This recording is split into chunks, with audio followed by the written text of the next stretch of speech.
Moving into a virtual setting for our Scout meetings can get difficult to get used to. Many of us know a ton about how to keep youth engaged in person, but are unsure about how to go about it online. To make this a little bit easier, we have put together this video to walk you through the entire process. There's going to be a lot of different systems out there, but we're going to be using Zoom. But luckily, the principles are the same for about all of the different systems you're going to have. So, after you've got your system picked out, whether it be Skype or Zoom or GoToMeeting or Google or whatever it is, and it's already downloaded on your computer or your tablet or whatever you're going to be using, it is time to start working out the kinks. Because we all know in the Scouts, we want to make sure that we are prepared for everything. So all the pre-work that you can do are going to make your first meetings even better. So I know at this point a lot of you are still kind of anxious about this, a little bit worried.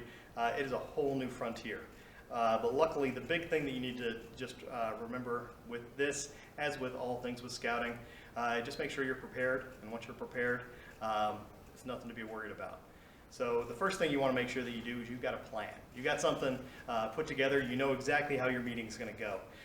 So you need to know, what kind of things you're going to have in your meeting. If you're going to have a video or a PowerPoint presentation, you're going to want to have that ready to go on somebody's computer. And so all they need to do is click share screen, and they can either pull up that PowerPoint or they can pull up that video. So very good things to think about while you're doing these. Another great thing to think about with PowerPoints and videos and screen sharing, it's actually kind of good to have an assistant. If you can have an assistant, it doesn't always work for all of us, but if you have somebody on the Zoom account, one of your other leaders, who can act as your IT person, that actually helps things a lot.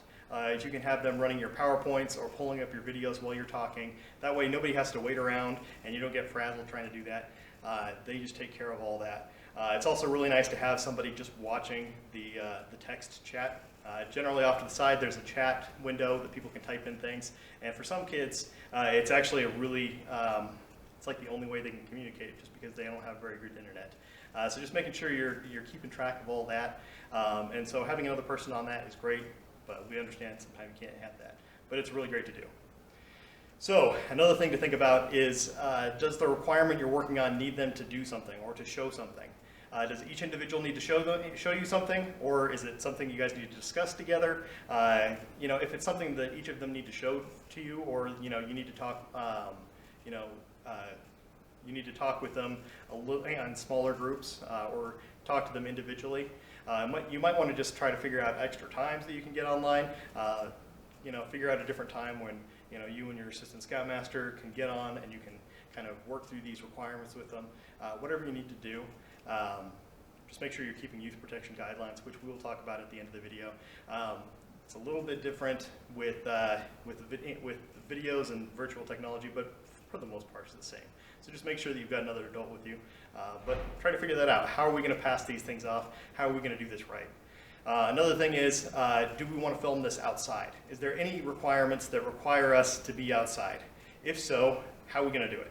That's honestly the big part with all of your video conferencing is think about things and like, okay, how am I going to do this? And just think ahead, and if you think ahead, you're not going to be stressed about it during the meeting. So if you're doing anything outside, I would recommend either being right on your porch where you've still got internet connection, or pre-filming those things and then uploading them to YouTube and then just playing them as a video.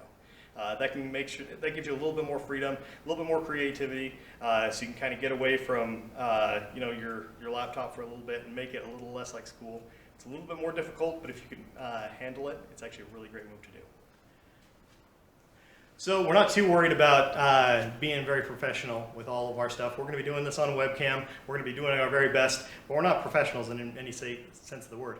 But one of the things you want to look out for is what I've got going on right here, which is called backlighting. It means that I've got a super strong light from the window behind me, and nothing really that strong on my face, so you can't really see what's going on in my face. So make sure that you're looking out for that. Also, make sure you're looking out for any distractions that might be happening on your end. Just let everybody know that, hey, I need to be in this quiet area for a little while. Please don't disturb me if you can. You know, it doesn't always happen, but try to do what you can. Try to encourage all of your scouts to keep themselves on mute unless they need to talk, because there's going to be a lot of background noise going on everybody's cameras. It's going to be somebody vacuuming. It's going to be somebody yelling in the other room. Somebody's, cat's making a bunch of noise. If you can cut out those things, it makes less distractions, which means that you don't have to try to pull the kids back in from asking, oh, what is that? Oh, hey, is that your cat? Good conversation, but not always the best for the meeting. So those are a couple more tips for you. Okay, so one of the big questions that we've had is how do we get kids to engage with us during these meetings? A lot of people have had issues, especially with school sometimes, or we had it at camp sometimes as well, is that kids will join in the call and they'll turn off their video, they'll turn off their audio, and so you can't really tell if they're participating or not. And they might not be able to be getting the very best participation out of your meeting. So the thing that we would suggest is that you arrive a couple minutes early to your meeting and you just try to engage them in any conversation you can. Even if it's just getting them to talk about something they're interested in, it's going to go a long way to keeping their interest through the rest of your meeting. One of the things I would do during the summer is I don't know anything about Minecraft or Fortnite, and so I would just ask them about how do I play these or how do I get into that kind of thing. I wasn't really super interested, but they were very interested to tell me. And after that, after they were able to share something from themselves and share something they were interested in, they listened a lot more, which was really nice. I would also recommend partway through your meeting, doing something that gets them up and moving. Even if it's just, you do a stretch halfway through your meeting, or you're doing jumping jacks, you're singing a song, or get up and doing something. Even if it's just in front of the laptop, it's going to be a huge world of difference. Online meetings can be chaotic. I would suggest you just set down some ground rules before you begin. It doesn't have to be my ground rules. Just let the scouts know what your expectations are, just like in a normal troop meeting, and they'll generally follow through with that. The most important thing to remember with all virtual meetings is just to take your time, don't panic. If you make a mistake, just keep going on. It's just the same as it would be with any other meeting. Thank you so very much for taking the time to help the youth of our community.